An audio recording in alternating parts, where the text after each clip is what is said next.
سوال نمبر 7، کیا آپ نے کبھی سوچا کہ چغلخوری آگ لگانے کے برابر ہے؟ سوال، سورہ المسد میں حمالۃ الحطب کا کیا مطلب ہے؟ اے، لکڑیاں جمع کرنے والی، بی، پانی لانے والی، سی، آگ بجھانے والی، ڈی، لکڑیاں اٹھانے والی جو نبی صلی اللہ علیہ وسلم کے راستے میں کانٹے بچھاتی تھی اور چغلخوری کرتی تھی۔ درست جواب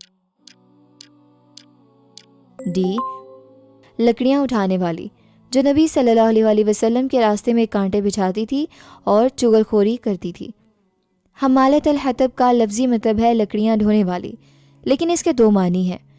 پہلا معنی، مفسرین کہتے ہیں کہ ام جمیل کانٹے دار لکڑیاں رات کے اندھیرے میں رسول اللہ صلی اللہ علیہ وسلم کے راستے میں بچھاتی تھی تاکہ جب آپ صلی اللہ علیہ وسلم نماز کے لیے جائیں تو آپ کے پاؤں میں کانٹے چبھیں۔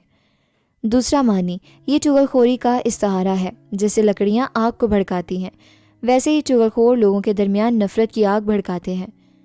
ام جمیل دونوں کام کرتی تھی، وہ رسول اللہ صلی اللہ علیہ وآلہ وسلم کے راستے میں کانٹے بچھاتی تھی اور لوگوں میں آپ صلی اللہ علیہ وسلم کے خلاف زہر گھولتی تھی۔ اللہ ہمیں سکھا رہے ہیں کہ غیبت اور چغلی معاشرے میں آگ لگانے کا ایندھن ہے۔ جو لوگ چغلی کرتے ہیں وہ دراصل جہنم کی آگ کے لیے لکڑیاں جمع کر رہے ہیں۔ چغلخوری سے بچیں، کسی کی برائی دوسروں کے سامنے نہ کریں، لوگوں کے درمیان محبت پیدا کریں، نفرت نہیں۔ ہماری کوشش ہے کہ قرآن کا پیغام آسان اور خوبصورت لفظوں میں آپ تک پہنچے۔ اگر یہ کوشش آپ کے معیار پر پوری اتری تو اپنی دعا اور رائے سے کامنٹس میں ضرور نوازیں۔